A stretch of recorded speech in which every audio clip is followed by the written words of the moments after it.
नमस्कार। आज बात करते हैं टमाटर की, जो भारत की सबसे अहम फसलों में से एक है। पर सोचिए, अगर मेहनत से उगाई फसल को बीमारियां लग जाएं तो ये एक बहुत बड़ी चिंता है। लेकिन घबराने की कोई बात नहीं। उन्नत खेती पोर्टल से मिली जानकारी के आधार पर हम समझेंगे कि इन बीमारियों को कैसे पहचानें और इनसे कैसे निपटें। तो चलिए शुरू करते हैं। सबसे पहले ये समझना बहुत जरूरी है कि ये समस्या असल में कितनी बड़ी है। जरा सोचिए, अगर इन बीमारियों पर ध्यान नहीं दिया गया तो 50 से लेके 100% तक की फसल, मतलब पूरी की पूरी मेहनत बर्बाद हो सकती है। ये सिर्फ एक आंकड़ा नहीं है, ये किसानों की मेहनत पर एक बहुत बड़ा खतरा है। तो आज हम किन किन बातों पर गौर करेंगे। पहले हम टमाटर की फसल की सबसे बड़ी चुनौती को समझेंगे, फिर इसके मुख्य फंगल और दूसरे घातक रोगों को पहचानेंगे, और आखिर में एक ऐसी मैनेजमेंट स्ट्रैटेजी की बात करेंगे जहां रोकथाम पर सबसे ज्यादा जोर दिया गया है। तो चलिए पहले पड़ाव से शुरू करते हैं, टमाटर की बड़ी चुनौती। एक छोटे से बीज से लेकर रसीले फल बनने तक के सफर में टमाटर के पौधे को ना जाने कितने दुश्मनों का सामना करना पड़ता है। आइए जरा इन खतरों को करीब से देखते हैं।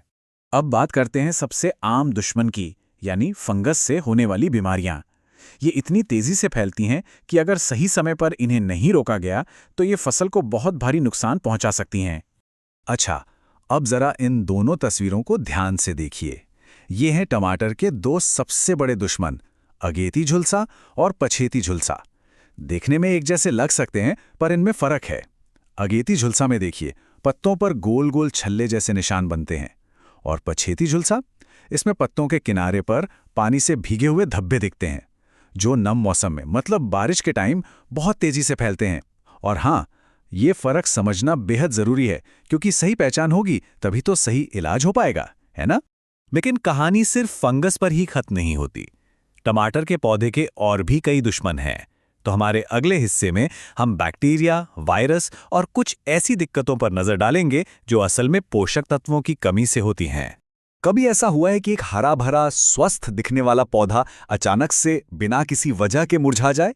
ये एक बहुत ही आम और चौंकाने वाली समस्या है, और यही हमें हमारी अगली बीमारी तक ले जाती है।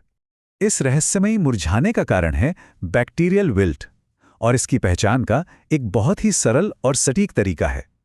बस पौधे के संक्रमित तने को काटकर पानी में डालना है, और अगर उसमें से ये दूधिया चिपचिपा सा तरल निकलता दिखे तो समझ जाइए कि ये बैक्टीरियल विल्ट ही है। चलिए अब दो और बड़े खतरों को समझते हैं। एक है पत्ती मोड़क रोग, जिसे सफेद मक्खी फैलाती है और इससे पौधे का विकास ही रुक जाता है। दूसरा है आर्द्रपतन, जो नर्सरी में छोटे छोटे पौधों का सबसे बड़ा दुश्मन है।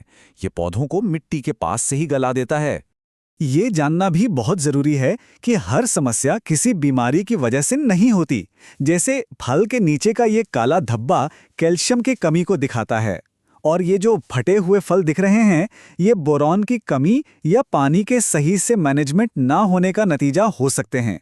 तो हमने समस्याओं को तो अच्छे से समझ लिया, पर अब सवाल ये है कि इनका समाधान क्या है। जवाब है इंटीग्रेटेड मैनेजमेंट स्ट्रैटेजी, यानी एकीकृत प्रबंधन रणनीति। ये कोई एक जादुई दवा नहीं है, बल्कि फसल को बचाने का एक पूरा साइंटिफिक तरीका है। इस रणनीति के 3 मजबूत स्तंभ हैं। पहला, खेती के सही तौर तरीके।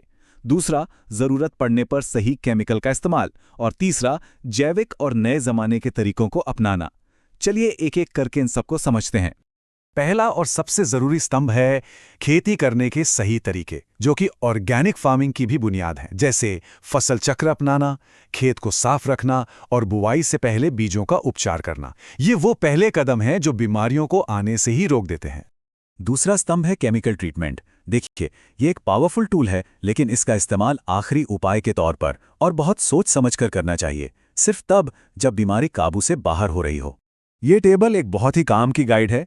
इसमें साफ साफ लिखा है कि झुलसा रोगों के लिए मैंकोजेब या कॉपर ऑक्सीक्लोराइड को 2 ग्राम प्रति लीटर पानी के हिसाब से इस्तेमाल करना असरदार है। वहीं सफेद मक्खी को कंट्रोल करने के लिए, जो पत्ती मोड़क रोग फैलाती है, इमिडाक्लोप्रिड का इस्तेमाल किया जा सकता है। बस हमेशा पैक पर दिए गए निर्देशों का पालन जरूर करें। और हमारा तीसरा स्तंभ, ये जैविक और मॉडर्न तरीकों का एक बेहतरीन मेल है।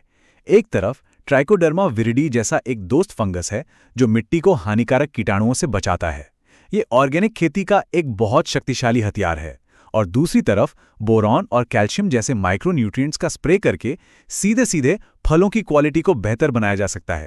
तो अब हम अपने विश्लेषण के आखिरी और सबसे अहम हिस्से पर आ गए हैं, जो हमें सबसे जरूरी संदेश की ओर ले जाता है। और वो संदेश उन्नत खेती पोर्टल से आता है। बचाव ही उपचार है, ये लाइन सब कुछ कह देती है। बीमारी लगने के बाद उसके इलाज में भागदौड़ करने से कहीं बेहतर है कि उसे आने ही ना दिया जाए। एक अच्छी फसल और सस्टेनेबल खेती का यही सबसे बड़ा राज है। तो चलिए इन जरूरी बातों को एक बार फिर से दोहरा लेते हैं। पौधों पर लगातार नजर बनाए रखें, उन्हें सही मात्रा में खाद पानी दें और जैसे ही बीमारी का कोई भी लक्षण दिखे तुरंत एक्शन लें। तो अब सवाल ये उठता है कि इस पूरी जानकारी के बाद फसल को बचाने के लिए पहला कदम कौन सा उठाया जाए? क्या वो बेहतर बीज उपचार होगा या फिर जैविक तरीकों को अपनाना? देखिए, शुरुआत कहीं से भी हो, याद रखने वाली बात यह है कि हर छोटा कदम